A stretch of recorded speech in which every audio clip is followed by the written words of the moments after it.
Jokowi masih hidup, oleh karena itu adililah segera Jokowi itu. Ferry Amsari, pria kelahiran Padang, Sumatera Barat 2 Oktober 1980, ya, adalah seorang akademisi, pakar hukum tata negara, aktivis hukum, dosen dan akademikus Indonesia dari Fakultas Hukum Universitas Andalas. Aktif sebagai peneliti senior dan mantan Direktur Pusat Studi Konstitusi Pusako Fakultas Hukum Universitas Andalas. Selain sebagai pengamat hukum tata negara, Ferry Amsari yang juga alumnus William and Mary Law School aktif menulis tentang hukum, politik, dan kenegaraan. Sebelum Pilpres 2024 lalu, Ferry Amsari bermain atau menjadi pengisi dalam film Dirty Food, garapan Dendi Laksono bersama dengan dua koleganya Bivitri Susanti dan juga Zainal Arifin Muchtar. Dalam acara talk show ini, Ferry Amsari mengatakan mumpung Pak Joko Widodo masih hidup wajib diadili. Presiden kelima Republik Indonesia Megawati Soekarno Putri dan Presiden keenam Republik Indonesia Susilo Bambang Yudhoyono juga masih hidup. Tidakkah Anda ingin juga menyampaikan wajib diadili, mengingat pada masa pemerintahan kedua Presiden kelima dan keenam tersebut juga banyak kasus-kasus korupsi yang kerap dikaitkan dengan diri pribadi mereka. Presiden kelima Republik Indonesia Megawati Soekarno Putri sering dikaitkan dengan Inpres nomor 8 tahun 2002 tentang surat keterangan lunas BLBI atau SKL BLBI. Dan Presiden keenam Republik Indonesia sering dikaitkan dengan proyek-proyek mangkrak oleh karena dikorupsi oleh kader-kader dan juga para menterinya. Kemudian Ferry Amsari mengatakan kasus gratifikasi yang dituduhkan kepada putra bungsu Presiden ke-7 Republik Indonesia Bapak Insinyur Haji Joko Widodo yaitu Kaisang Pangarep.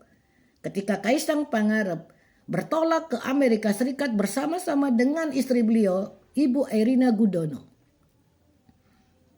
Masyarakat anti korupsi Indonesia melaporkan Kaisang Pangarep dengan dugaan gratifikasi ke Komisi Pemberantasan Korupsi. Lalu apa hasil pemeriksaan Komisi Pemberantasan Korupsi? Melalui Wakil Ketua KPK Nurul Gufron pada awal November 2024 lalu, Komisi Pemberantasan Korupsi secara resmi memutuskan bahwa penggunaan fasilitas jet pribadi oleh Kaisang Pangarep dalam perjalanan ke Amerika Serikat pada Agustus 2024 lalu bukan merupakan gratifikasi dengan alasan bahwa Kaisang Pangarep tidak termasuk dalam penyelenggara negara. Dan juga ada keputusan bahwa seorang anak pejabat negara tidak bisa dimasukkan dalam proses gratifikasi jika apa yang dilakukan tidak berkaitan dengan kebijakan-kebijakan yang mungkin akan mempengaruhi pandangan dan pendapat lalu keputusan Presiden ke-7 Republik Indonesia terhadap keputusan yang berkaitan erat dengan pemilik pesawat jet pribadi yang ditumpangi Kaisang Pangarep. Lalu sebagai pakar hukum tata negara, praktisi hukum dan sekaligus juga akademisi, mengapa Anda tidak melakukan gugatan? Dan saya sangat berkeyakinan Anda paham, Anda mengetahui bahwa apa yang diputuskan oleh Komisi Pemberantasan Korupsi dapat digugat. Yang pertama, bisa melakukan gugatan ke PT UN. Sesuai Undang-Undang Nomor 5 Tahun 1986,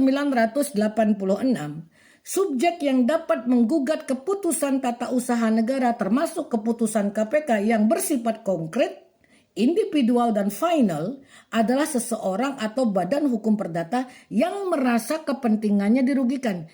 Jika Anda melontarkan statement sekaligus narasi di talk show ini, merasa kepentingan Anda dirugikan, mengapa Anda tidak melakukan gugatan ke PT UN menyangkut hasil pemeriksaan yang dilakukan oleh Komisi Pemberantasan Korupsi?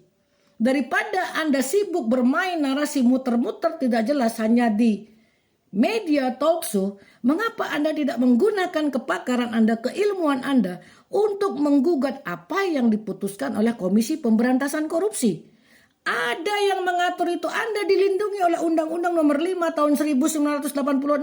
Dan saya sangat yakin sebagai pakar hukum tata negara, Anda tahu itu. Tapi mengapa tidak Anda lakukan? Akademisi atau praktisi sebagai individu harus mampu membuktikan bahwa keputusan KPK tersebut secara langsung berdampak negatif pada hak-hak hukum atau harta kekayaannya. Apakah Anda tidak melakukan gugatan ke PT UN karena Anda tidak yakin Anda bisa membuktikan tuduhan Anda atau Anda tidak bisa membuktikan keberatan Anda? Ferry Amsari. Daripada Anda sibuk bernarasi ke sana kemari muter-muter tidak jelas hanya pada di acara talk show sebagai ahli hukum dan pakar hukum tata negara. Kenapa tidak melakukan langkah konkret menggugat apa yang sudah diputuskan oleh Komisi Pemberantasan Korupsi? Anda juga bisa melakukan gugatan secara perdata jika dalam pandangan Anda ada indikasi perbuatan melawan hukum. Pasal 1365 Kitab Undang-Undang Hukum Perdata.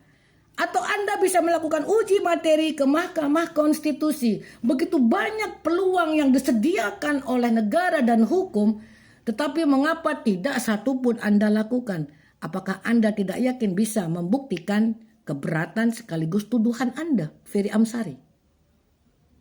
Jika Anda mengatakan, mumpung Pak Joko Widodo masih hidup, wajib diadili dengan berbagai kasus.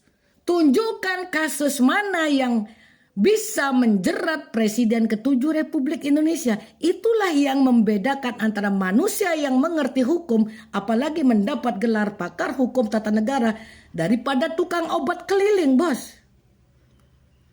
Dengan cara Anda membuat narasi dan Anda sampaikan di acara talk show media televisi nasional, Anda tidak lebih dari seorang tukang obat yang hanya bisa berbicara, yang hanya bisa membuat narasi, tetapi Anda tidak melakukan pergerakan-pergerakan yang menunjukkan Anda sebagai pakar hukum tata negara. Apa alasan filosofi dan teori dari pemidanaan seseorang? Yang pertama jelas saya yakin Anda sudah paham itu. Teori absolut. Alasan utama mengadili adalah pembalasan.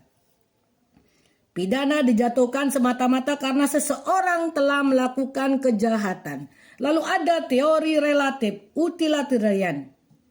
Mengadili bertujuan untuk mencapai kemanfaatan di masa depan. Mengapa Anda tidak melakukan upaya yang nyata, bos? Daripada Anda keluar-keluar dan hanya menjadi bintang tamu di acara talk show media televisi nasional. Dasar hukum mengadili itu jelas ada landasan yuridis. Perbuatan apa yang bisa disangkakan terhadap diri pribadi, dalam hal ini Presiden ke-7 Republik Indonesia. Bukan hanya bisa melontarkan tuduhan dengan mengatakan begitu banyak kasus korupsi di depan mata, tetapi sebagai praktisi hukum, akademisi, pakar hukum tata negara, mengapa Anda tidak melakukan pergerakan? Apakah Anda termasuk golongan no action talk only alias NATO? Ferry Amsari. Saya tidak akan mengatakan hal-hal jika saya tidak memahami sedikit tentang bagaimana seseorang itu bisa diadili. Dan rasa-rasanya saya tidak perlu mengajari Anda dasar dan alasan apa seseorang bisa diadili. Selamat malam, saya Ngurah Erlin Punarbawo dari Kubu Tambahan, Buleleng, Bali.